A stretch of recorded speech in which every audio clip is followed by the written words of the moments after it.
Boa tarde a todos e a todas que nos acompanham, a TVA, as redes sociais, a rádio digital e a cada um e a cada uma dos presentes.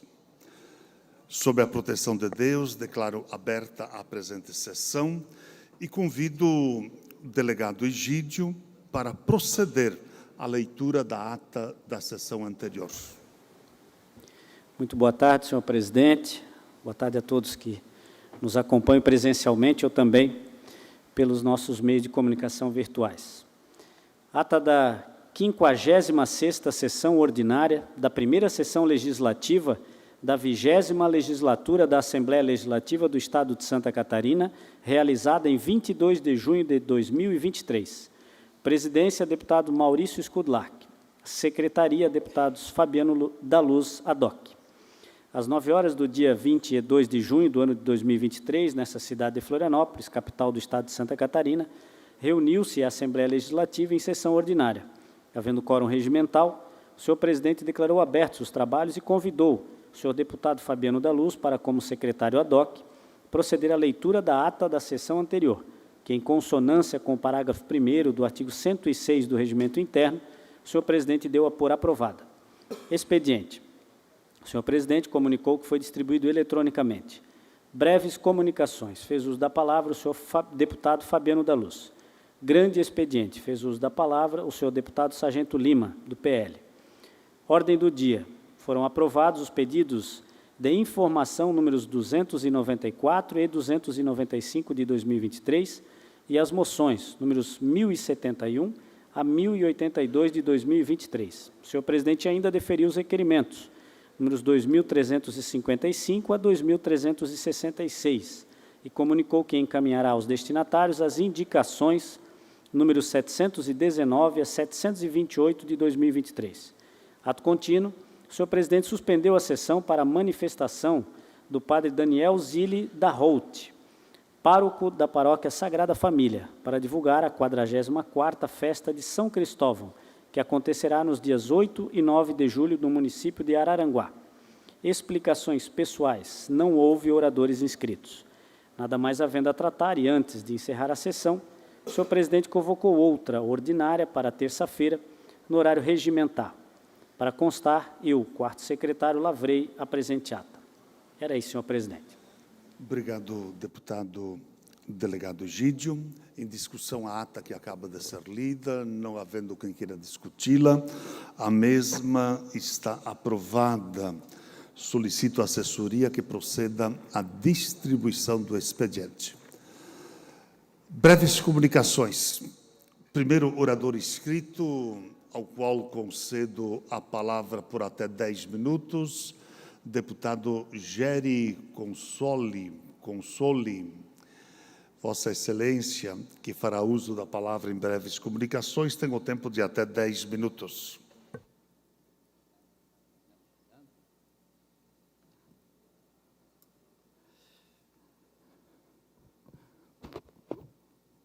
Boa tarde a todos, boa tarde a todas, sejam todos muito bem-vindos.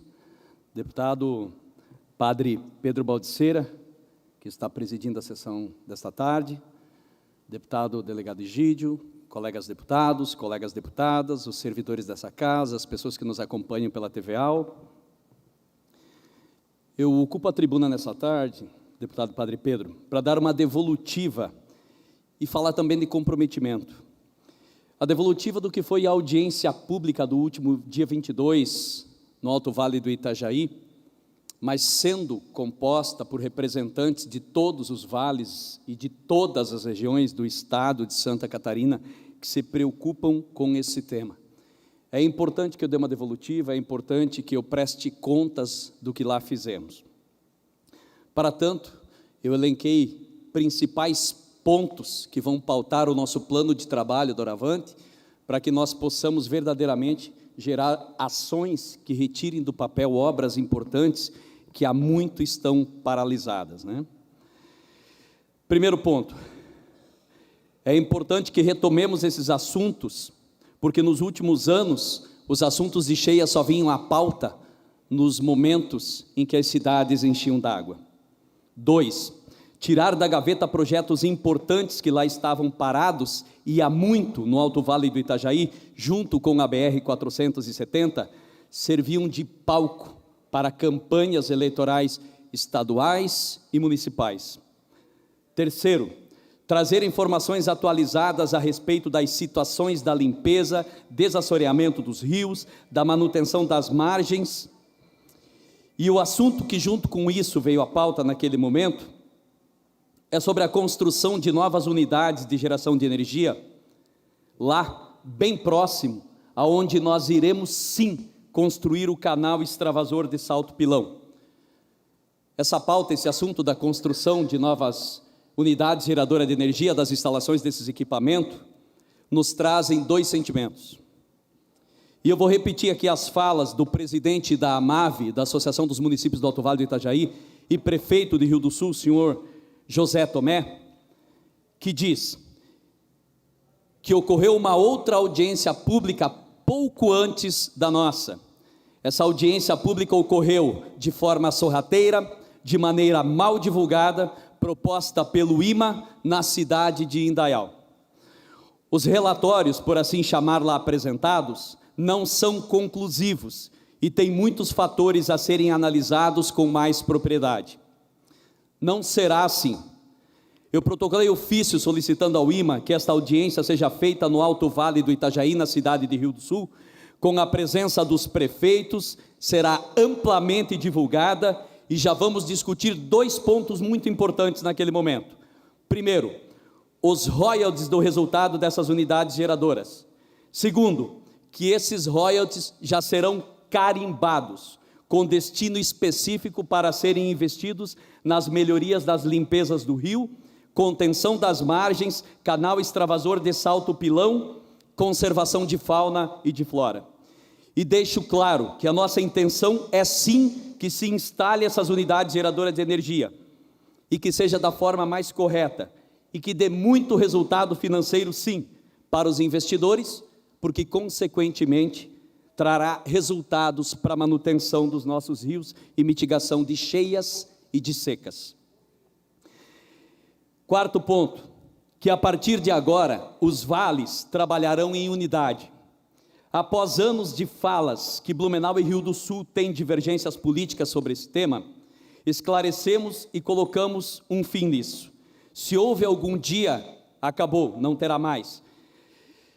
E essa minha fala é devido ao posicionamento do prefeito de Blumenau, senhor Mário Hildebrand, que nos honrou com a sua presença, também com o prefeito de Rio do Sul, senhor José Tomé, que também nos honrou com a sua presença, e juntos passaram essa história limpa. 5º ponto, sobre as condições das barragens, sem deixar de considerar a barragem de José Boatê. Por mais que as barragens de Ituporanga e de Itaió estejam sob a tutela do estado de Santa Catarina e a barragem de José Boatê esteja sob responsabilidade do governo federal, o conjunto de barragens dos vales, elas operam juntas, deverão operar sempre juntas e devem ser tratadas juntas. 6º ponto, que os vales são o maior colégio eleitoral do estado, e esta força que passa a ser tratada como um projeto político de unidade, trará resultados para o cidadão. 7º, que se decidisse que será a Defesa Civil ou será a Secretaria de Estado de Infraestrutura que irá executar as obras de mitigação de cheias. Coronel Armando, da Defesa Civil, fez suas considerações pedindo que o governo repasse à Secretaria de Infraestrutura esta responsabilidade. O secretário da Infraestrutura, Gerry Comper, assumiu os trabalhos, se assim for determinado pelo governador. A secretária de Estado, senhora Maria Helena Zimmermann, que é cidadã moradora dos vales, que naquele ato representou o governador, falou de forma clara que este é um governo para todos e que o governador vai ajudar, e assumiu naquele momento este compromisso. 8º tópico, com a intenção de ajudar a Defesa Civil, estamos buscando informações, contribuindo com apoio, resgatando documentos, números de contas, trazendo à tona que existem projetos, que boa parte estão licenciados e alguns destes itens, segundo informações, têm até recurso em conta no Banco do Brasil. 9º tópico, que todo aquele que apresentou informações, quer seja presencialmente, quer seja respondendo às nossas solicitações ou envio, é responsável por aquilo que apresentou, porque é daquela audiência do dia 22 em diante que tomaremos as informações por ele cedidas por verdade, e é a partir dela que vamos trabalhar. Lembramos que iremos verificar todas essas verdades, buscando corrigir o que está errado e responsabilizando qualquer informação distorcida que nos foi fornecida naquele momento. Que todo município tem o direito de apoiar ou se interpor, mas a decisão do sim ou do não será tomada apoiada em estudos técnicos e nada mais ficará engavetado. Outro tópico, que as microbarragens propostas a serem construídas ajudam na reservação d'água, tanto para períodos de chuva excessiva, quanto para períodos de seca. A função é para ambas as situações. Então é verdade dizer que todos os municípios ganham com isso, alguns mais em período de seca, alguns mais em período de chuvas excessivas. Outro tópico, que recebemos cerca de 800 pessoas nessa audiência pública, além dos que assistiam através da transmissão da equipe desta casa, que somos gratos pela presença de cada um, pelo apoio de cada deputado e cada deputada, prefeitos, vereadores, suplentes, secretários de Estado, cidadãos dos vales, instituições, órgãos de Estado e até mesmo aos caciques, representantes da comunidade indígena da cidade de José Boatê, que se fizeram presentes naquele momento, para que cada um de nós que estivemos lá, assumissem o seu compromisso, que cumprissem com a sua palavra, ou respondessem, pós isso, por não tê-lo feito. Foi a maior audiência pública para se tratar desse tema na nossa região, e tivemos a presença maciça, e agradecemos verdadeiramente a todos que lá estiveram nos ajudando e nos prestigiando. Que se alguém, se algum órgão, instituição, grupo ou quem quer que seja, quiser ajudar, que seja no campo da atitude, porque está na hora de saírem dos campos das ideias. A hora de realizar essas obras é agora. É a hora que se deve executar, limpar o rio, colocar mão na massa. Pelas redes sociais e por aplicativos de mensagem, não construiremos nada. Críticas são desnecessárias, mas queremos todos junto conosco para trabalharmos e fazermos o que deve ser feito. Que só começamos. A audiência foi o primeiro passo, que logo entregaremos a todo cidadão o relatório resumido daquela audiência. Governador, nesta quinta-feira te receberemos no Alto Vale. Que o Senhor nos presenteie com a resposta que há muito esperamos, que seja do Senhor a resposta de que essas obras sairão do papel. Quero deixar uma reflexão: palavras impressionam, mas o que mais constrói é a ação. Que Deus nos abençoe, muito obrigado. Perfeito. Feita a manifestação, deputado Geri, eu vejo postado o deputado Ivan, gostaria de um... Eu gostaria de Pela fazer... ordem, Não, pela pela ordem, ordem, deputado. eu observava o tempo, achava que o deputado ainda tinha tempo, mas queria parabenizar Vossa Excelência pela dedicação, pelo compromisso, que é uma das pautas mais importantes, se não a mais importante, o controle de cheias do Vale do Itajaí.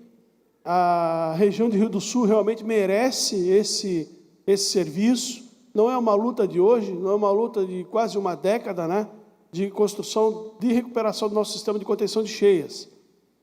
E dizer que o governador Jorginho Melo está empenhado, está dedicado em construir o canal extravasor e de compor com a comunidade indígena, com a FUNAI, com o Ministério Público Federal, com o Ministério do Meio Ambiente, Ministério de Proteção Indígena, para a construção da nova barragem de José Boatê.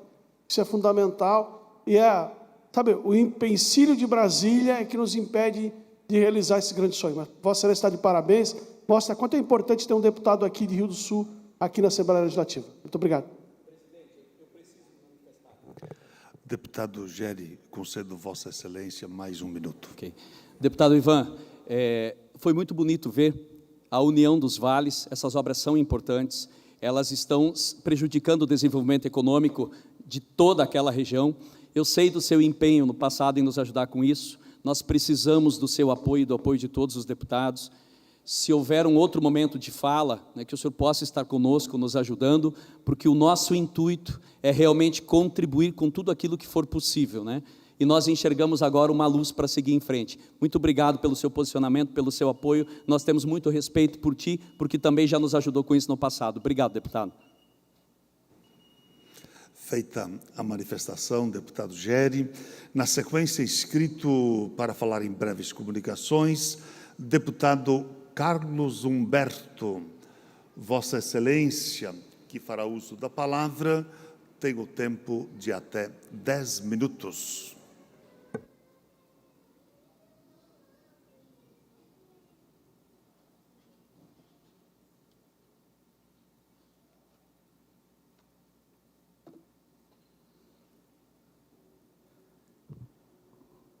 Boa tarde, amigos aqui do plenário, do Palácio Barriga Verde, nosso presidente, Padre Pedro Baldiceira, amigos deputados, pessoas que nos visitam na rede social, na TVO. O tema que me traz à tribuna nessa tarde é uma preocupação muito grande por parte deste parlamentar do que vem acontecendo no Brasil, especialmente após a vitória do dito amor contra o ódio.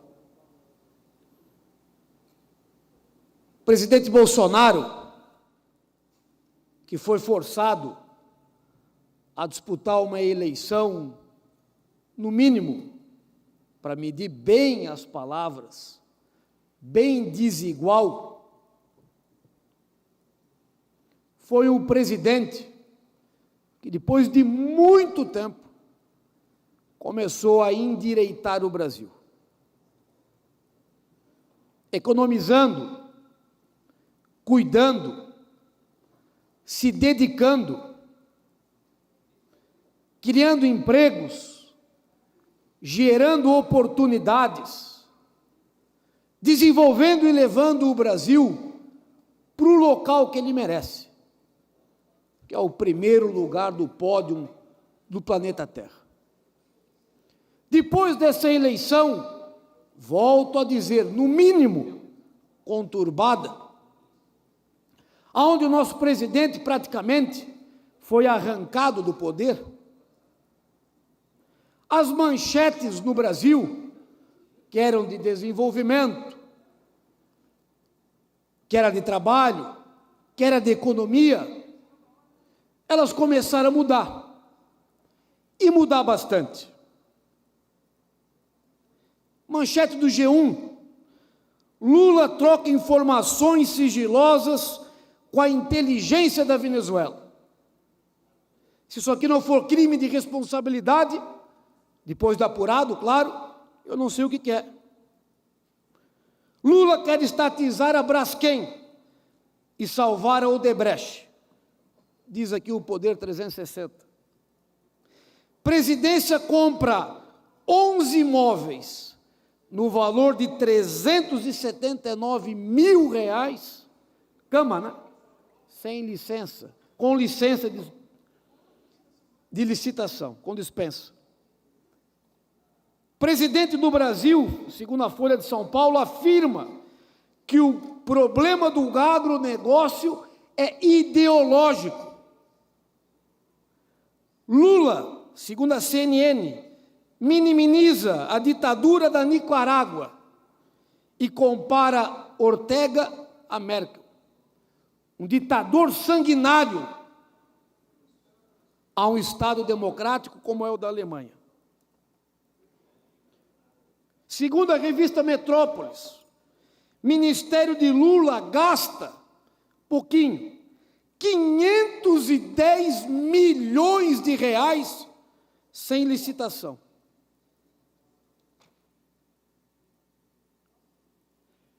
Segundo a Folha de São Paulo também, Lula envia carta para a Marcha de Jesus e declina do convite. Revista Oeste, governo não resolve a fila. O problema não era a saúde? Não era a má gestão? E o SUS já acumula hoje 1 milhão de cirurgias paradas. 1 milhão de cirurgias. Viagem de Lula para a coroação de Charles custa 3 milhões de reais para os brasileiros. 3 milhões de reais. Segundo a revista Oeste, Janja tem poder de veto e interfere no governo. É crime de responsabilidade, claro. Claro que tem que ser apurado. Mas se for evidenciado, é crime.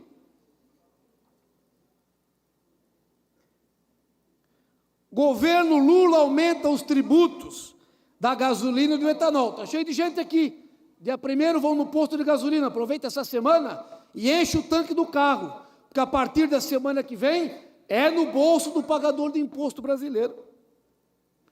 Viagens de Lula ao exterior consumiram mais de 7 milhões de reais só em hospedagem. Nós estamos no mês de junho ainda, do primeiro ano de mandato. E para coroar com chave de ouro, Lula nomeou 5 dos 7 ministros que irão julgar a ineligibilidade do verdadeiro presidente do Brasil, que é o presidente Bolsonaro. Um processo sem pé nem cabeça. É função constitucional do chefe de Estado se reunir com embaixadores.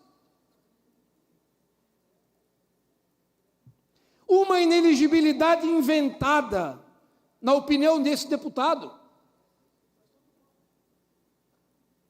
O Brasil, que sempre foi, deputada Ana Campoyola, a senhora que é professora, o país que quem não ensina ninguém quer dizer como é que tem que ser ensinado às pessoas, ou de quem não produz nada quer dizer como é que tem que ser produzido as coisas, ou de quem nunca trabalhou quer apontar o dedo para quem trabalha e cria regra. Esse país agora caminha para esse tipo de coisa. E existem culpados. E a grande culpa disso aqui está acontecendo é do parlamento brasileiro. De todos os parlamentares, claro que não, mas da sua maioria. Especialmente lá no Senado Federal, aonde homens e mulheres de pouca coragem e de nenhuma iniciativa não colocam o dedo na ferida, não apontam os verdadeiros culpados, não abrem as investigações que têm que ser abertas, não fazem aquilo que é a sua obrigação como parlamentares e representantes do Estado brasileiro. Um presidente do Senado covarde, medroso, com medo, talvez, não sei, por ter o rabo preso, por estar nesse caldeirão de coisa errada. E quem vai pagando o preço por isso é o coitado do brasileiro que menos ganha, que foi iludido e enganado num processo eleitoral. O presidente Bolsonaro vai ter que enfrentar esse processo com altivez e com a coragem daquele que nada deve. Mesmo que o pior aconteça, é o fortalecimento do movimento da direita conservadora nacional. O Brasil, depois desse processo eleitoral, teve escancarada as mentiras contadas e jogadas de qualquer forma nos programas eleitorais da última eleição. O presidente Bolsonaro continua firme e forte, ao lado de nós brasileiros. E nós, os parlamentares que os representamos, que representamos, nós mantemos a nossa coragem. Conosco não tem medo nem covardia para denunciar o que está acontecendo no Brasil, em alto e bom som, para que todos escutem e para que ali na frente, homens de coragem mudem, junto conosco, essa situação de verdadeira calamidade que está acontecendo com o Brasil. Obrigado, presidente. Feita a manifestação, deputado Carlos Humberto. Na sequência, deputado Ivan Nats, Vossa Excelência, que está inscrito, lhe concedo a palavra por até 10 minutos.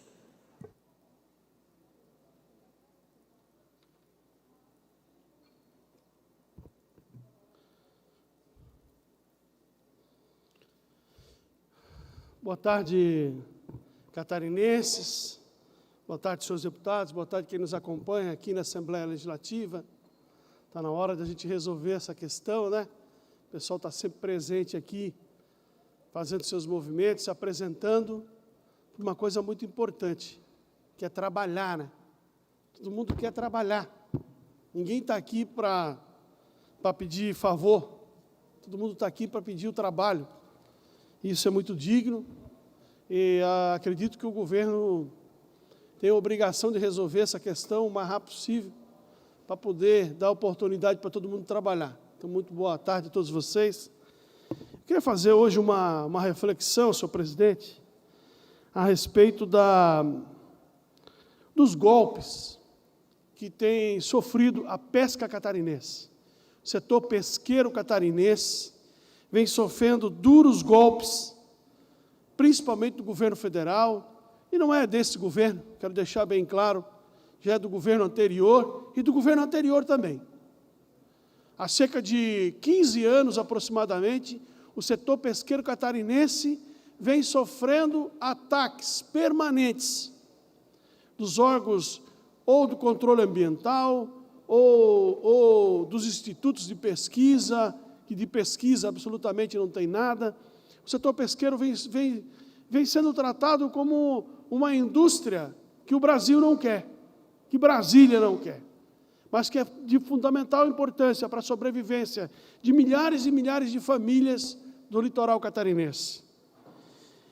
E apesar da sua vital e importante contribuição para a economia estadual e nacional, o setor pesqueiro catarinense vem recebendo, como eu disse, sucessivos duros golpes, e golpes oficiais que têm impedido o seu pleno desenvolvimento, comprometendo, inclusive, a sobrevivência de milhares de famílias que dependem do setor pesqueiro nesse estado.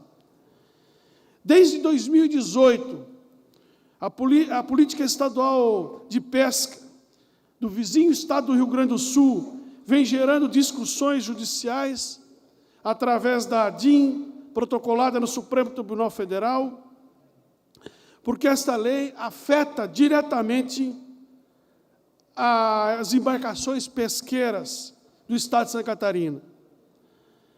O estado do Rio Grande do Sul, ao proibir a pesca de arrasto de camarão nas 12 milhas náuticas, ou seja, o equivalente a 23 quilômetros da costa do mar territorial do estado gaúcho, invade a competência da União para legislar sobre a matéria. Proibir os barcos catarinenses de pescar no litoral gaúcho é uma afronta à Constituição. Na prática, essa legislação gaúcha vem impedindo cerca de 700 trabalhadores de capturar o pescado no Rio Grande do Sul, causando um prejuízo anual para o setor na ordem de 480 milhões de reais, que deixam de entrar na família catarinense, no pescador e na pescadora, principalmente da pequena e pequeno pescador catarinense. 480 milhões é o resultado do impedimento da pesca no litoral do Rio Grande do Sul. E, na sequência, como se não fosse pouco, uma portaria ministerial do Meio Ambiente, publicada em março desse ano, estabeleceu limites para a pesca de tainha no litoral catarinense. A safra de 2023, que compreende entre os dias 15 de maio e 31 de julho, sofreu uma perseguição rasa do Ministério do Meio Ambiente, limitando a captura do pescado a 70% do que foi capturado no último ano. A pesca da tainha é a grande propulsora da atividade pesqueira amadora e profissional do nosso Estado. E para completar, no auge da safra da tainha, na chegada do frio, o governo federal determinou ainda que a pesca artesanal de emalha alinhado fosse encerrada antes da previsão, ou seja, a partir do dia 22 de julho. Após, segundo o Ministério, ter atingido a marca limite de captura de 430 toneladas.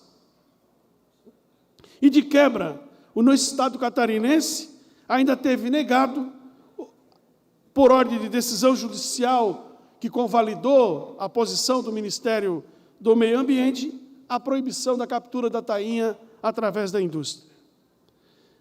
É óbvio, senhores deputados, que ninguém é contra a prática sustentável do setor pesqueiro. Todos aqui sabemos da importância da manutenção da espécie e da proteção da espécie para a continuidade da atividade pesqueira da tainha. Mas o setor pesqueiro, a indústria pesqueira, o pescador e a pescadora precisam ser ouvidos. Eles necessitam fazer parte desse debate. E por que os órgãos ambientais, por que os órgãos responsáveis pelo controle da pesca não ouvem aqueles que efetivamente vivem do setor? O pescador artesanal e a indústria, que são totalmente alijados desse processo. As ordens partem de Brasília, não se sabe por quê e não se sabe por quem, e sequer vêm alicerçadas de pesquisas que convalidam esses números e a necessidade da suspensão da captura. É óbvio que garantir a sustentabilidade econômica e ambiental e não observar as novas tecnologias empregadas na captura pode colocar, evidentemente, o setor, a produção do setor em risco, mas isso não pode ser defendido sem pesquisas que comprovem efetivamente os dados que nos são apresentados.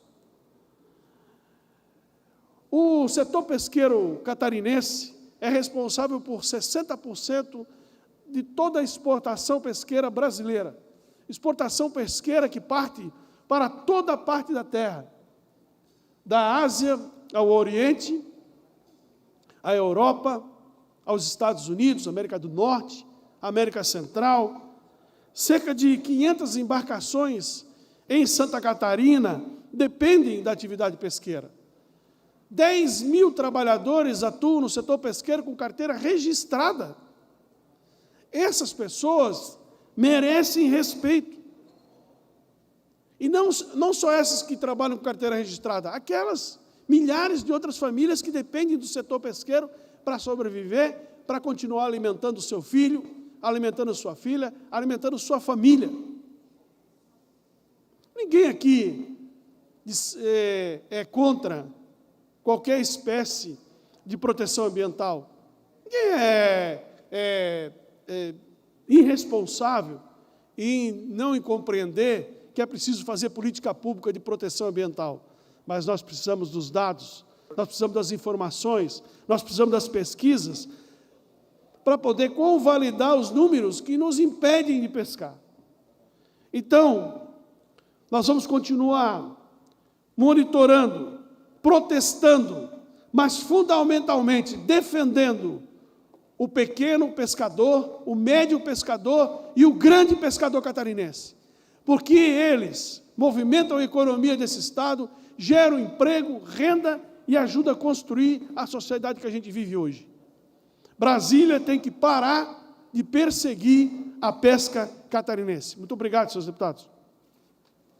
Feita a manifestação, deputado Ivan Nats, na sequência, ainda em breves comunicações, deputada Ana Campagnolo, Vossa Excelência, que fará uso da palavra, tens o tempo de até 10 minutos.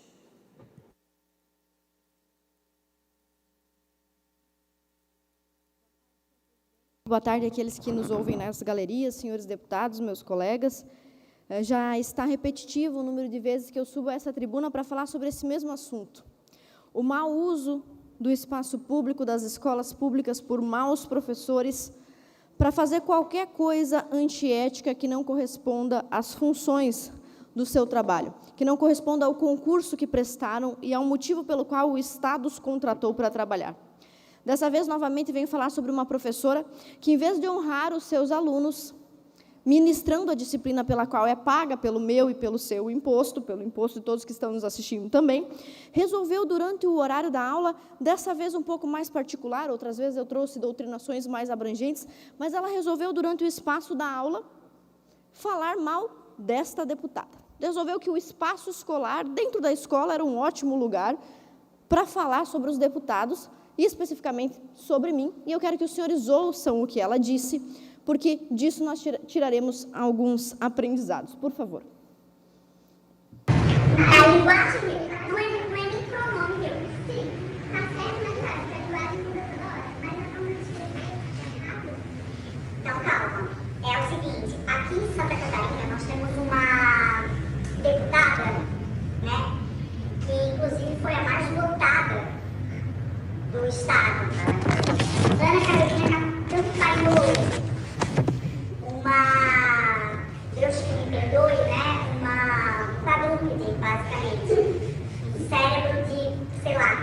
É um tipo de pessoa que, enfim, né? Neonazista, nesse sentido. Então, é uma pessoa que defende que os professores entrem armados na sala de aula. É uma pessoa que defende que... Ai, gente, assim... foi ela, né? Aqui em Santa Catarina, ela levou um projeto de lei que proíbe o uso. O problema meu, e aqui, tipo assim, ela não vai conseguir impedir isso. Bom, primeiramente eu gostaria de parabenizar os alunos que gravaram essa aula, porque sem gravação, sem prova fonográfica, não há o que se discutir, não há como provar. E esse assunto foi gravado por um aluno que, você veja, já conhecia a conduta da professora, por isso ligou o gravador antes mesmo dela dizer isso, e já previa a resposta, e que seria uma resposta antiética. Os nossos alunos de ensino fundamental e médio, eles já estão, digamos assim, vacinados para esse tipo de professor. Então, parabéns para esse aluno ou aluna que gravou isso e que nos enviou e que nos permitiu entrar em contato com a Secretaria de Estado, solicitando a abertura de um PAD, de um processo administrativo contra essa professora e muito mais. Bom, quais são as ofensas que ela nos fez ali? Quadrúpede e neonazista. Quadrúpede é apenas uma questão de opinião, né? Eu acho que ela não está gabaritada para dar essa opinião, porque nem gabaritada para dar aula está, porque não consegue dar uma aula dentro do conteúdo, daquilo que foi contratado. Então, acho que a opinião desta professora, opinião por opinião, pouco importa. No entanto, há uma outra expressão que ela usa ao se referir a mim. Ela fala que eu sou neonazista. E aí não é mais uma questão de opinião, é uma questão de crime. Acusar alguém de nazismo é crime. O Brasil tem, na jurisprudência, inúmeros casos, promotores, jornalistas processados e também vítimas que ganharam ações na justiça por terem sido falsamente acusados de fascistas ou de nazistas. Por isso, nós abrimos no dia 2 de junho, protocolamos um processo crime contra esta mulher. Pode colocar, por favor, na tela. Não vou citar o nome dela, porque, diferente de mim, ela é pouco conhecida e nós não vamos ajudá-la, né? Mas, o que aconteceu? O processo que nós movemos contra ela denuncia que, no dia 19 de abril de 2023, e mostramos com prova, né, de um aluno que gravou essa aula. Durante a ministração da aula, a professora me ofendia, como vocês viram nesse trecho aí, e incorreu no crime de injúria. O que nós estamos pedindo à Justiça? Pode pôr mais uma imagem, por gentileza? Nós estamos pedindo que ela seja punida, condenada, nos termos da lei, de 1 a 6 meses de detenção ou multa, que seja agravado, e tudo que vocês veem aí nos slides. Todos esses artigos do processo. Eu quero dizer o seguinte: qualquer cidadão catarinense, político ou não, que for acusado de fascismo, ou de nazismo, ou de qualquer outra coisa que não corresponda, deve entrar com processo. Pode tirar da tela, por favor. Deve entrar com processo, porque isso está virando uma epidemia. Todo mundo chama todo mundo de nazista e fascista nesse país. Eu não vou com a cara do senhor nazista, não vou com a cara da senhora fascista. Isso está virando regra no Brasil. E por que é importante nós falarmos sobre isso? Olha, o nazismo, as outras acusações, ela não gostar de mim é um favor que me faz. Mas as outras questões relacionadas ao nazismo dentro de sala de aula são questões históricas e pedagógicas. Essa professora está usando o espaço da sala de aula para provocar uma inversão no conteúdo que ela devia estar ministrando.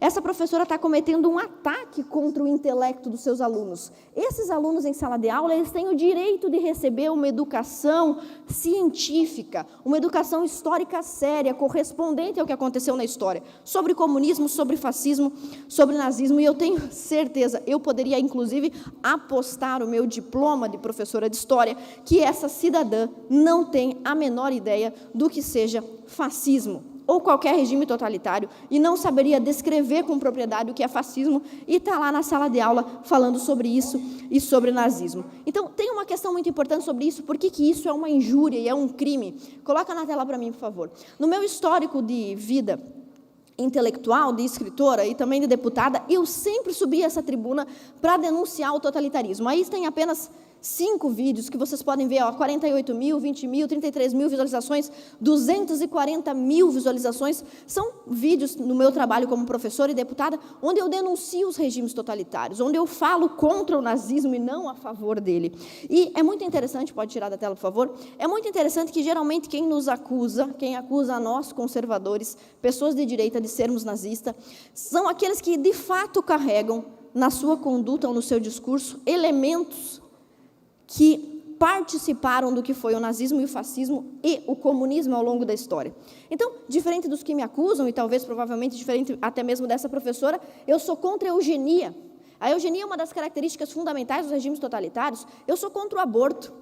Tenho quase certeza que a maioria dos progressistas, esquerdistas, que nos chamam de nazistas, são a favor. E o aborto nada mais é do que uma semelhança do nazismo, escolher quem merece viver e quem não merece. Também, diferente desses regimes citados, fascismo, comunismo e nazismo, eu sempre subi essa tribuna para defender o direito do cidadão catarinense ao porte e à posse de arma, um direito legítimo ao qual os ditadores são sempre avessos. Então, por exemplo, nós poderíamos citar o Mao Tse-tung, ditador responsável por matar centenas de milhões de pessoas, disse que o poder político emanava do cano de uma arma. Por isso, eles são desarmamentistas. Eu sempre fui a favor do direito de legítima defesa. Diferente desses regimes citados também, eu sou contra a segregação, sou contra criar um tipo de cidadão de segunda classe que não pode entrar em algum lugar ou porque não tomou determinado medicamento, não pode fazer determinada coisa. Sou contra esse tipo de segregação, sou contra colocar uma estrela amarela na pessoa ou qualquer marca que diga se ela é ou não um cidadão bem-vindo.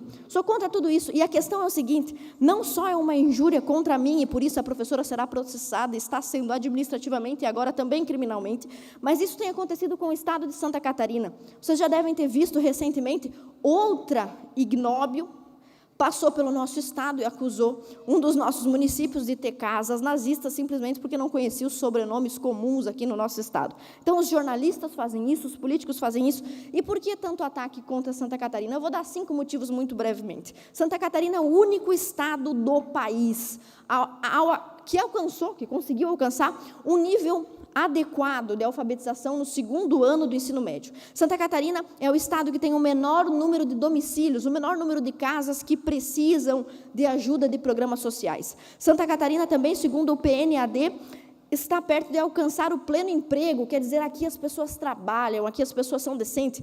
Também Santa Catarina possui 3 municípios na lista dos municípios, dos 20 municípios mais seguros do país, que são justamente os municípios com clubes de tiro, com festas como a Festa do Tiro, em Jaraguá do Sul. Nós temos também Santa Catarina como estado de menor taxa de latrocínio, segunda menor taxa de homicídio, e Santa Catarina também tem a terceira menor taxa de analfabetismo do país. Tudo isso porque Santa Catarina nunca foi governada por PT.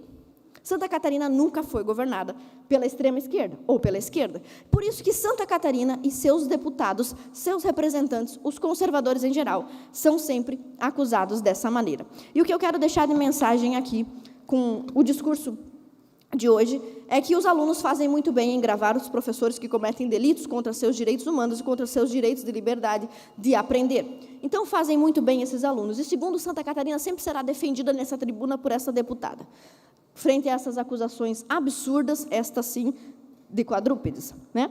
E, por fim, nós apresentamos um projeto de lei, que amanhã voltaremos à tribuna para discutir, que dará aos pais o direito de impedir que seus filhos participem de aulas com conteúdo de gênero. Muito obrigada, senhor. Obrigado, deputada Ana Campagnolo. Encerrado o horário das breves comunicações, passamos ao horário destinado aos partidos políticos. O primeiro horário pertence ao bloco Democracia, Inclusão Social e Igualdade, PT-PDT. Com a palavra, deputado Neudi Sareta. Vossa Excelência tem o tempo regimental de 7 minutos. Senhor presidente, senhores deputados, senhoras deputadas, estimados catarinenses que acompanham essa sessão de forma muito especial, vocês que estão aqui nas galerias, mais uma vez, aí batalhando, né, pelos seus direitos, e a gente espera também que tenha, quanto antes possível, uma solução para essa questão. Senhor presidente, nós, com frequência, eu e os demais deputados e deputadas, temos vindo a essa tribuna falar da questão das nossas rodovias, sejam elas estaduais e federais, e nos últimos anos nós vimos as nossas rodovias ficando em situações lastimáveis, e a gente espera realmente as melhorias. Mas eu queria destacar aqui hoje um alento que nós estamos tendo em relação às rodovias federais, e hoje, inclusive, tem a presença do ministro dos Transportes aqui em Santa Catarina, porque neste ano o governo federal está destinando recursos aqui para o Estado, que é maior, esse recurso só para esse ano, é maior do que todo o recurso dos 3 anos anteriores. Santa Catarina ficou abandonada pelo governo federal nesses últimos anos em termos de rodovias. Não houve praticamente investimentos aqui. Esse ano, o valor de 1,3 bilhões de reais é, portanto, superior a tudo que foi feito nos últimos 3 anos, e há uma sinalização, inclusive, o próprio ministro falou isso, de poder chegar a 1,5 bilhões.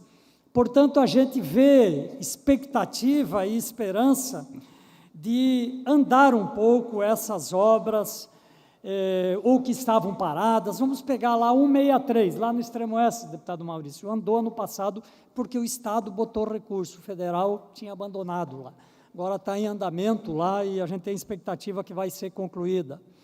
A BR-470, que andava muito lento, também com recurso do Estado, tem recurso federal agora para fazer ela andar. E assim outras rodovias, então a gente tem uma expectativa disso.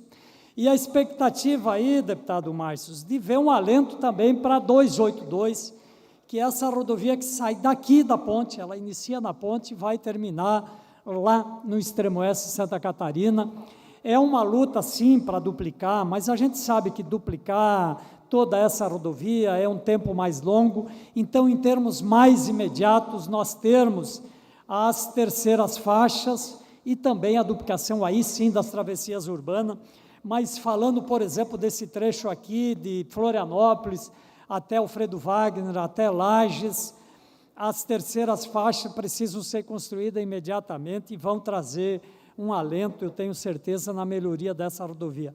Então, estamos vendo, depois de um tempo, né, desses anos aí de abandono, que Santa Catarina volta a ser vista em Brasília. Isso é importante nas rodovias e em outras áreas também.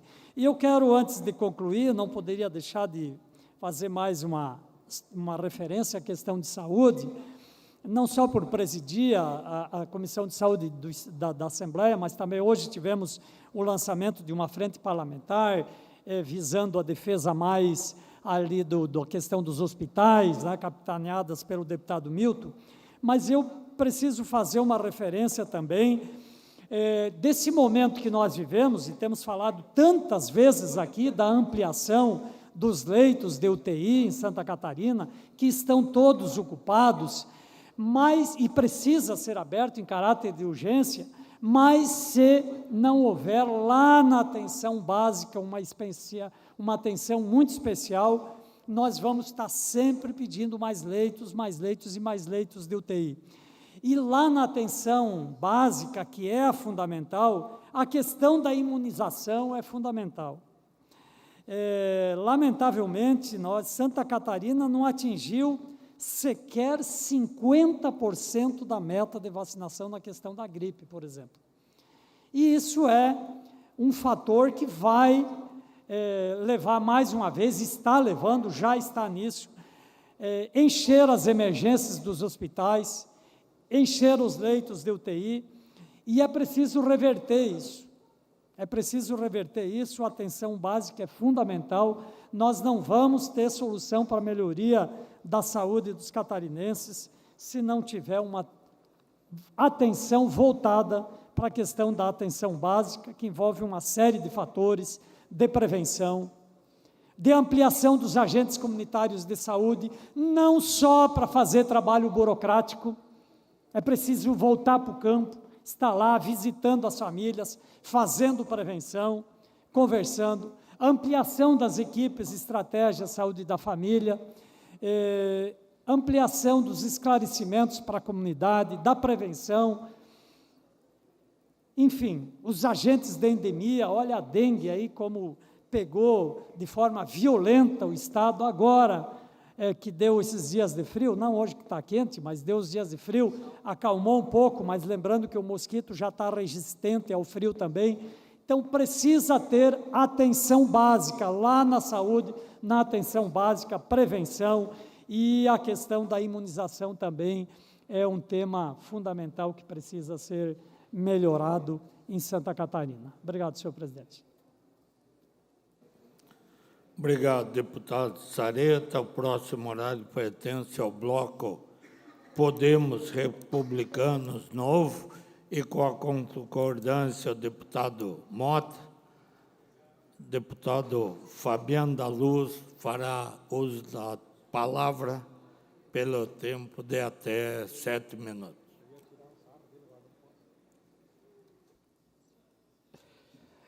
Senhor presidente, senhores deputados, a vocês que nos acompanham, aos concursados que estão aqui do administrativo esperando, serem chamados pelo concurso, aos que estão esperando efetivação, enfim. Nós estamos vivendo uma situação no oeste catarinense muito preocupante, todo o estado de Santa Catarina, que é com relação à cadeia do leite, mas principalmente o oeste, porque é a base da produção do leite de Santa Catarina. Acontece que, nos últimos tempos, a importação de leite no Brasil cresceu 280% do que se abriu de importações e que empresas brasileiras e até catarinenses estão indo buscar no Uruguai e na Argentina. Ocorre que, no Uruguai e na Argentina, os governos incentivam a produção. Os agricultores têm incentivo para produzir. E, por esse motivo, aliado também à questão econômica, principalmente da Argentina, produzem mais barato e fazem com que o leite lá seja mais barato. E as empresas brasileiras estão indo buscar leite lá. Vou pegar só um exemplo aqui. O quilo do leite em pó que aqui em Santa Catarina tem um custo de produção de R$ 29,00, está se trazendo da Argentina a R$ 23,00. E aí o leite em pó aqui é transformado e volta a ser o leite, né? Para quem não conhece a transformação, que o leite ocorre na empresa, vem o leite puro, separa a água, separa soro, separa a gordura, separa uma coisa, vai separando outra, lá na frente junta algumas para dar outro produto, e é assim que funciona. E eu ouvi aqui de alguns colegas deputados, ouvi lá fora inúmeras críticas ao governo. O que o governo fez, o que o governo está fazendo, como é que o governo permite, como é que o governo não para essa situação. Eu fui entender quando é que aconteceu essa história. E me deparei com a resolução de 2022, a redução da tarifa de importação do leite e de outros produtos lácteos foi determinada pelo governo Bolsonaro, por meio da resolução 353, publicada no Diário Oficial da União de 23 de maio de 2022, pelo Comitê Executivo de Gestão da Câmara de Comércio Exterior do Ministério da Economia, hoje Ministério da Fazenda. A resolução 353 entrou em vigor em 1º de junho do ano passado e é válida até 31 de dezembro de 2023. Desde que a medida passou a valer, as importações de leite não param de crescer. O leite já caiu em algumas regiões 30 centavos, em outras 50 centavos, e agora está se prevendo que para o produtor, eu estou falando, não estou falando do mercado, da gôndola, estou falando lá para o produtor, quem produz a matéria-prima. Agora os produtores estão prevendo uma queda de até 80 centavos no litro de leite. O que vai acontecer se continuar nesse ritmo é que nós vamos perder milhares de produtores de leite que vão desistir da profissão porque hoje eles estão pagando para trabalhar. A situação está desesperadora para quem vive e trabalha no campo.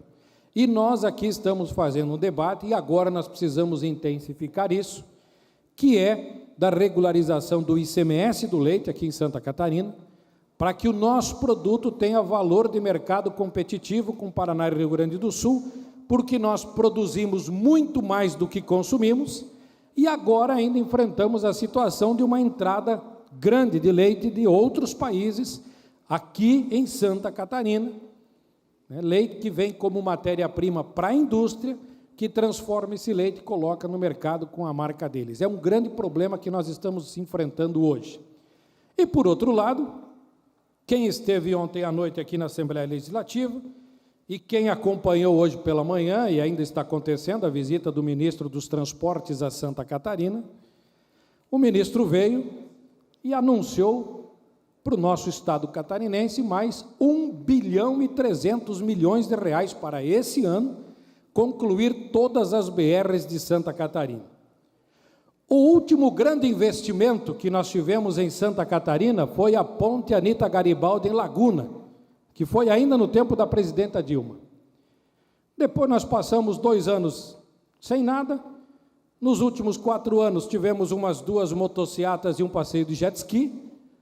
E agora volta-se a investir no estado de Santa Catarina com R$ 1,3 bilhão para a conclusão das obras de melhoria da BR-282, desde as terceiras faixas aqui da BR-101 até Alfredo Wagner, depois, segundo o ministro, o trecho da 282 no oeste extremo oeste, a conclusão da 153, da 158, da 280 e também a conclusão da 270. Como é bom ver um governo federal respeitar e valorizar Santa Catarina, devolver aquilo que nós produzimos e nós finalmente conseguirmos ver as máquinas na pista em Santa Catarina. Pelo menos das mãos do governo federal, isso já está acontecendo. Obrigado, presidente.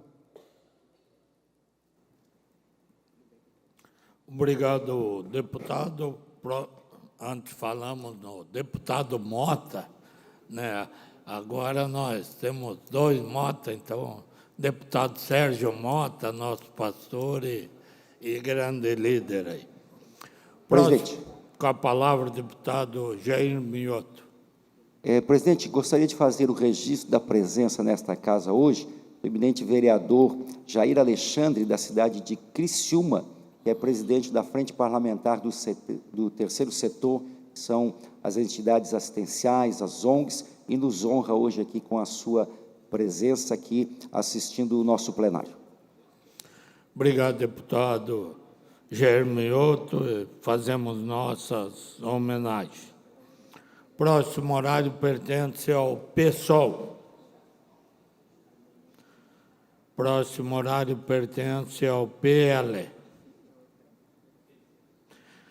Com a palavra, deputado Márcio Machado. Aproveite quando o deputado vai à tribuna, saudar o vereador Tony Freitas de Abelardo Luz e o prefeito Rafael Marim e o secretário Marcondes e o Lauro Jaú de Serra Alta. Sejam bem-vindos a esta casa. Com a palavra, deputado Márcio Machado.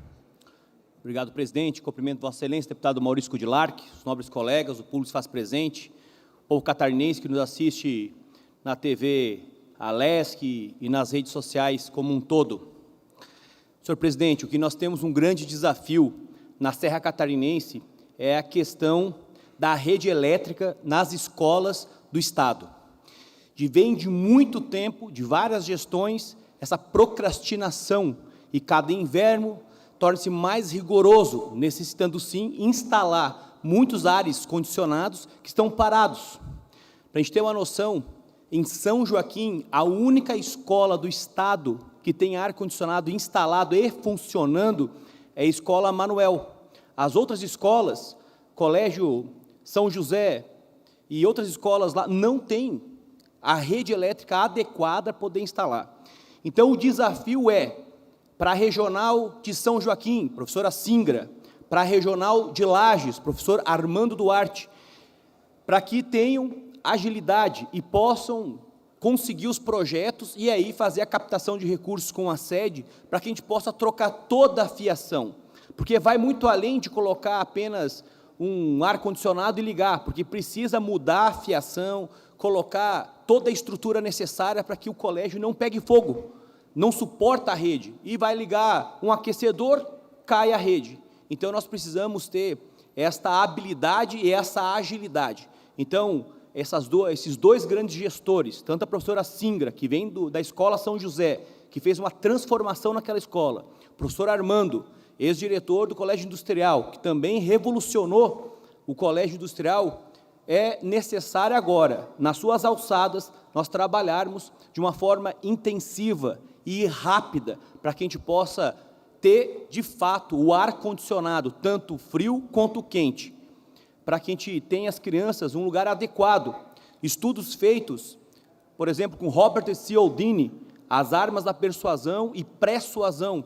Nos livros ele coloca que, por exemplo, se tem uma sala com barulho, afeta as pessoas que são auditivas, dentro da programação neurolinguística, que todos nós somos visuais, auditivos e sinestésicos. E o que acontece? Então, dentro da sala de aula, nós temos os 3 alunos, e nós precisamos, por exemplo, os sinestésicos, quando eles fazem dinâmica de grupo, eles precisam se movimentar, porque eles não conseguem ficar parados por muito tempo, e assim você potencializa essa inteligência mais aguçada que eles têm. Mas você também precisa, dentro dessas teorias, além da questão do barulho, minimizar. Então, lugares onde tem muito barulho prejudica o aprendizado. Uma sala de aula toda pintada, cheia de cartazes, também prejudica. Por quê? Porque tira a atenção do visual. O visual chama atenção por imagens coloridas, imagens de alta resolução, bonitas. Por exemplo, vai apresentar um slide, precisa ter mensagem positiva no que tange a questão dos olhos, para que eles possam realmente ter mais atratividade para aprender. Então, nós precisamos ter, e o ar-condicionado numa região fria, como a região serrana, se faz necessário. Muitas vezes o aluno não vai porque a sala é muito, mas muito gelada. Muitas vezes tem colégios também que estão em situações que têm problema com a questão do solo, então são úmidas as salas de aula. Então nós precisamos ter uma sala de aula adequada, uma sala de aula digna, tanto para o professor quanto para o aluno. Então está o desafio lançado na regional de São Joaquim e também de Lages, fazerem todos os estudos, todos os trabalhos necessários, e aí tem a Uniplac, a Universidade do Planalto Catarinense, que faz um trabalho bonito e nos ajuda, tanto que a professora Singra já fez uma ponte com a universidade e está sendo feito esse levantamento. Deputado Emerson, com a palavra. Deputado Márcio Machado, parabéns pela explanação. E assim também são em várias escolas de educação básica no estado de Santa Catarina, que ainda não temos um plano efetivo de ação. Nós solicitamos aqui várias vezes a Secretaria de Estado da Educação, e aí tem um projeto onde a Secretaria de Estado da Educação faz uma parceria com a Celesc e com a ACAF, para que os setores de engenharia dessas faculdades façam esse projeto nas regiões, e aí lá é o frio, aqui no litoral é o calor, então a gente precisa de mais agilidade. Nós já estamos indo para o mês de julho, daqui a pouco temos a temporada de verão também. Eu acho que é importante, senhor presidente Maurício Kudlak, fazer um pedido para que acelere esse projeto de parceria que a gente está aguardando aí, para que nós tiremos do papel essa situação que a gente já vem falando há alguns meses aqui na Assembleia Legislativa, claro, da situação deixada nas nossas escolas, e aí tem ex-governador falando na rádio de que deixou a educação do Estado a mil maravilhas, que não é verdade, que não se olhou, então, as escolas de Santa Catarina, e são mais de 800 escolas que estão nessa situação. Então, a gente pede à Secretaria de Estado, através de um requerimento verbal, que a gente agilize mais esse processo. Obrigado, deputado Márcio. Obrigado, e vale ressaltar que as universidades ou alguém da iniciativa privada queira fazer um projeto e doar para a sede, Secretaria Estadual de Educação, pode fazê-lo. Nós temos uma lei autorizativa, o qual é de minha autoria, que autoriza o governo do Estado a receber projetos de engenharia, arquitetura, de eletricidade, enfim, todo o setor necessário para que a gente possa avançar e mais rápido. Só esperar do Estado que ele abra a licitação, contrate os serviços, a gente pode agilizar isso. E o sistema CAF está nos ajudando. A Uniplac é exemplo disso na Serra Catarinense.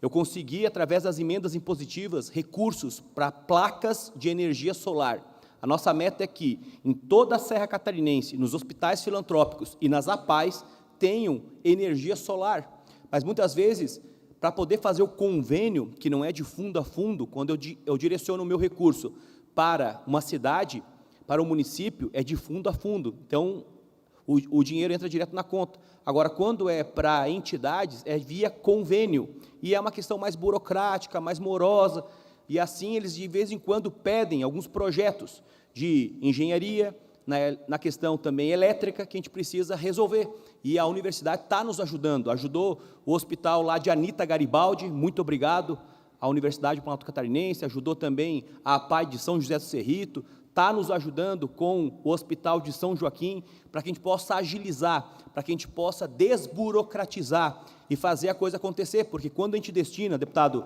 Maurício Kudlak, um recurso, uma emenda, a gente quer que o recurso, de fato, cumpra a função social, que é gerar prosperidade naquele momento, nesse setor. Então, é não pagar para a Celesc o que pode estar economizando com o sol, e isso já é realidade em Lages, na APAE de Lages, na APAE de São José do Cerrito, de São Joaquim, vai ser realidade em várias outras APAEs, para que a gente possa realmente trazer essa mão amiga do deputado, que está sempre próximo do Estado, e que sirva de exemplo, para que o Estado também aplique recursos em energia solar, por exemplo, pode ser aplicado nas escolas, e isso é muito importante. Eu fiz uma indicação para o governo, através do secretário da Administração, Moisés, para que eles apliquem recursos, podem pegar parte dos lucros da Celesc, utilizar recursos para que a gente possa fazer plantéis, fazer estruturas de energia solar, reduzindo significativamente o que tange ao consumo que nós estamos pagando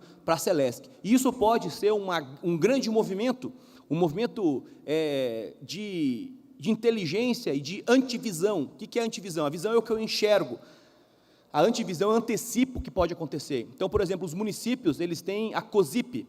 A COSIP é uma contribuição de iluminação pública. Por que não os prefeitos pegarem aquele recurso, por exemplo, a arrecadação é de R$1 milhão, pegar esse R$1 milhão, aplicar em energia solar, em vez de pagar para a Celesc, já comprou as energias que são de graça, pode colocar onde? Aonde quiser. Pode colocar nos colégios, nos ginásios, nos órgãos públicos, pode colocar onde desejar. Para quê? Para que a gente possa otimizar os recursos. Quanto mais nós otimizamos, mais nós podemos aplicar esses recursos. Como se for nos municípios, nós podemos iluminar as estradas do interior, nós podemos iluminar, quando chegam nas estradas, na cidade tem uma rodovia, por que não iluminar toda a rodovia? Eu coloquei recursos para isso. Por exemplo, o trevo que dá acesso na BR-282 para Urubici, tem recursos que logo, logo o governo do estado vai pagar, através de um convênio com o CISAMA, para que a gente possa iluminar aquele trevo. O trevo que dá acesso a Rio Rufino, a mesma coisa. Em Lages, na SC-114, que dá acesso à Ambev, também precisa ser iluminado, que dá acesso ao painel, que é a capital catarinense do Pinhão, necessita de iluminação, mas se o prefeito tiver essa antivisão, vai poder utilizar os recursos da COSIP, aplicar em energia solar e está melhorando. Quanto mais iluminação, menos criminalidade. Existe uma teoria do vidro quebrado, norte-americana. Se você tem na tua casa um vidro quebrado, a tendência é que alguém assalte a tua casa ou continue quebrando o vidro. Por quê? Porque mostra desleixo.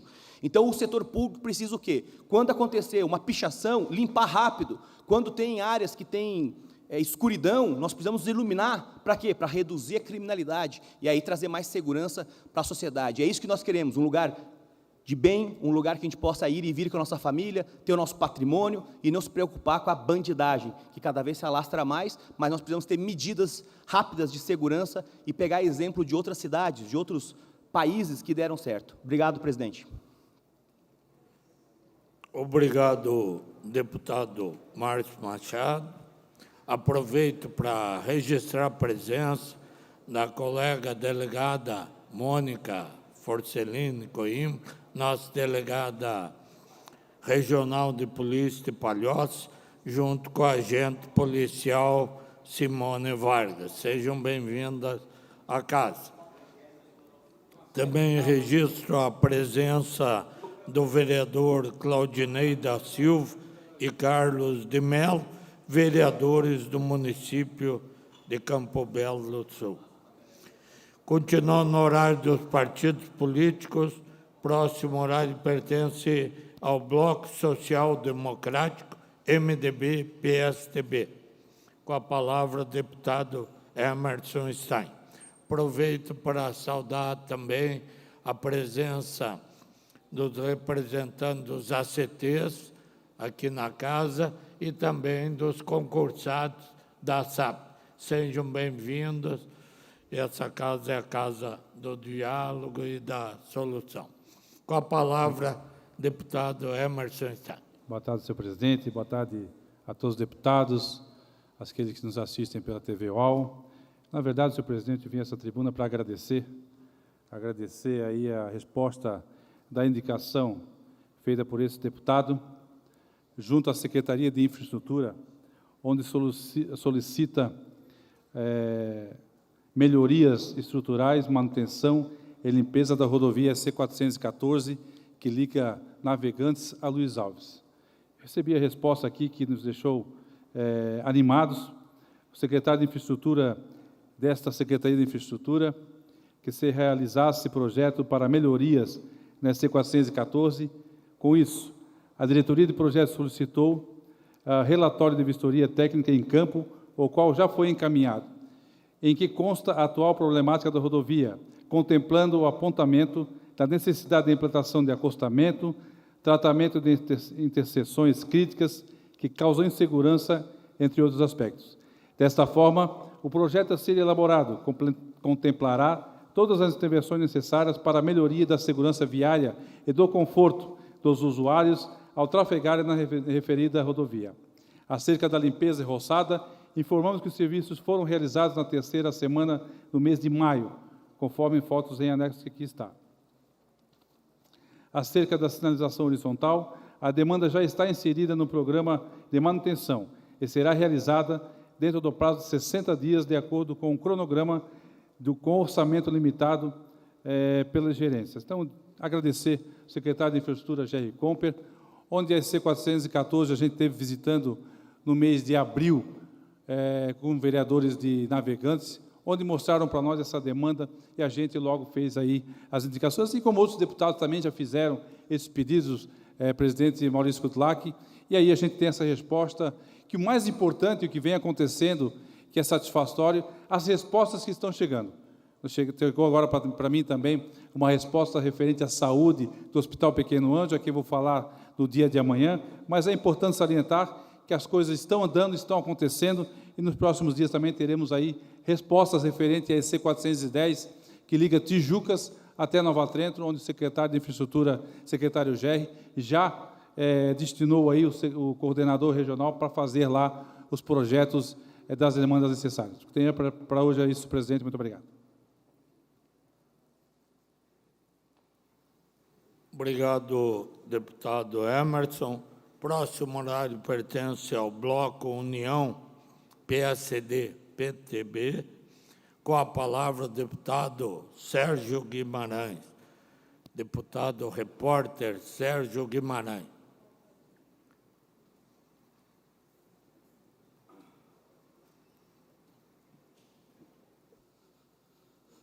Boa tarde, senhoras e senhores, tudo bem? Saudar a plateia, a reivindicação de vocês é mais do que justa. Se passaram no concurso, tem que ser chamados.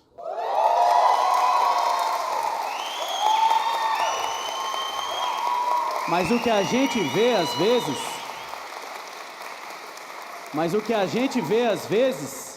são algumas manobras, algumas coisas que a gente não consegue entender.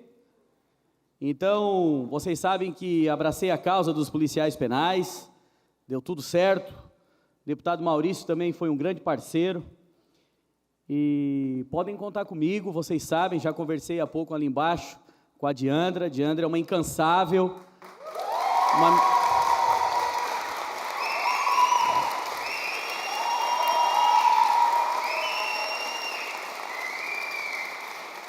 A gente conversou agora ali um pouquinho, eu falei para ela que eu estou à disposição, ela que está sempre no nosso gabinete, está sempre lutando por vocês, vamos fazer justiça e, enfim, conversamos ali, vamos buscar orientações junto ao governo, o que é possível, o que não é possível, mas é como eu disse, vocês passaram, estudaram, dedicaram grande parte do tempo da vida de vocês para esse concurso e vocês podem contar comigo mais uma vez, como foi dos policiais penais, e agora com a área administrativa, e a gente está junto nessa luta, podem ter certeza disso. Eu quero falar de um outro assunto agora, da Autopista Litoral Sul. Que loucura, o que a Autopista Litoral Sul faz conosco, hein? Agora, deputado, eles instalaram uma trave ali na altura de Tijuquinhas, na Grande Florianópolis, é um delimitador de altura. Porque mais na frente está acontecendo a construção de um elevado das obras do contorno viário. Eu não sei se o engenheiro é daltônico ou se ele tem problema, porque mais de 10 carretas já engalharam naquela estrutura metálica. Carretas com carros, caminhões cegonha. Hoje, se não fosse a perícia do motorista que estava transportando um iate, tinha levado o iate, tinha derrubado tudo e acontecido uma desgraceira na BR-101. Incompetência da Autopista Litoral Sul. Hoje também na visita do ministro dos Transportes, houve uma paralisação dos funcionários, porque não estão recebendo água, alimentação, isso porque a empresa Azevedo não está pagando os fornecedores, ou seja, a empresa que fornece o ônibus, a van para levar os operários, a empresa que faz a comida, a empresa que leva a bombona de água para os canteiros de obra. Pararam a BR-282 por 2 horas, deputado Sérgio Mota. Aí a pergunta que eu faço para vocês, será que a promessa do contorno viário fica pronta em 2023, esse ano em dezembro, vai se concretizar? Porque eles nos fazem de palhaço há 11 anos, 11 ou 12, sei lá, que esse contorno viário era para estar pronto. E até hoje nada. Agora, com essas indas e vindas, se uma empresa não consegue nem honrar os compromissos de pagar o fornecedor do bairro, na cidade de Palhoça, como é que esses caras vão entregar uma obra, um contorno viário tão importante para desafogar o trânsito da Grande Florianópolis? Volto a dizer, no dia da visita do ministro, mas o ministro não ficou em fila, porque tem batedor, vai para um lado, fecha o BR-101, eles passam como se fosse, acho que não ficou 15 minutos. E só foi na parte boa, só foi na parte boa, na parte ruim, que está atrasada, vamos seguir cobrando, fiscalizando, que é nosso dever de ofício. E não adianta vocês mandar recado para o meu gabinete, não fala isso, não fala aquilo, porque eu estou aqui para representar o povo, não fazer média com o governo e com o superintendente da autopista ou com quem quer lá que seja. Eu fui trazido aqui pelo povo, pelo voto popular, e é para vocês que eu devo satisfação.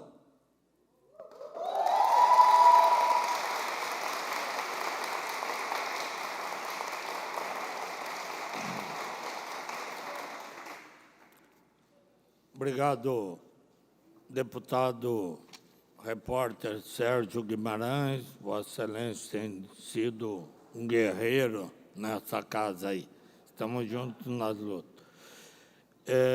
Antes de encerrado o horário dos partidos políticos, vejo ali os representantes da COR, se eu não me engano, queria saudar também o vereador William Godoy e o vereador Osmar Liscoves, do município de Canoinhas. Encerrado o horário dos partidos políticos, essa presidência suspende a sessão até às 16 horas, quando teremos, então, a ordem do dia.